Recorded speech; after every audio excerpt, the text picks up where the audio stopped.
The Lazy 8 demonstrates aircraft control by flying two 180-degree turns in a figure-8 flight path with constantly changing pitch and bank. The goal of a Lazy 8 is to finish on the same heading, altitude and airspeed that you started with. This picture will give you a rough idea of what the Lazy 8 looks like before the demonstration. And if you look at the chart, this will tell you what the approximate pitch and bank will be at different points throughout the maneuver.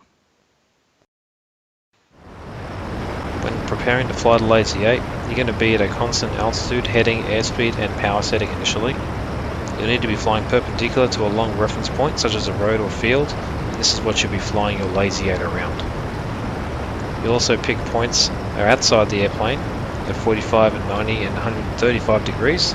These are your points to note throughout the turn. As we pass the road, we begin the first half of the Lazy 8. So we begin pitching up and begin our climbing turn. Start increasing our angle of bank and pitch. Will be maximum nose up at this point. Then we start coming through 90 degrees of turn. Your angle of bank is going to be maximum and the pitch is going to decrease back to level. Nose will come through the horizon. You let it continue to fall and start decreasing your angle of bank. Then as we start finishing off the first half of the Lazy 8, we slowly start bringing the airplane back to level. We should be finishing on the same altitude and airspeed, but the opposite heading. We won't be straight and level for very long, so we're going to begin our next half of the Lazy 8 and start the climbing turn to the left. Again, nice smooth movements to bring the pitch up and angle of bank to continually increase. There's our max pitch up. We start coming through 90 degrees of turn. The nose will start to fall and our angle of bank will increase.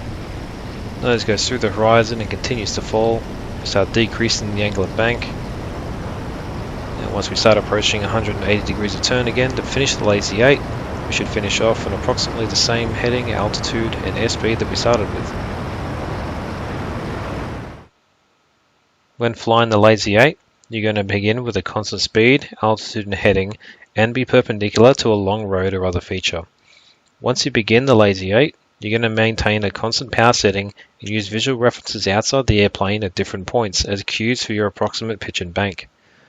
This maneuver requires you to use smooth control inputs and to stay coordinated, as it's essentially a test in your energy management. If you do it correctly, by the time you finish, you'll be approximately the same speed, altitude and heading that you started with. Thanks for watching the video on the Lazy 8. If you liked it, let me know with a like button or a comment. And don't forget to be a subscriber while hitting that bell icon, and this way you can be notified of new videos as they're released.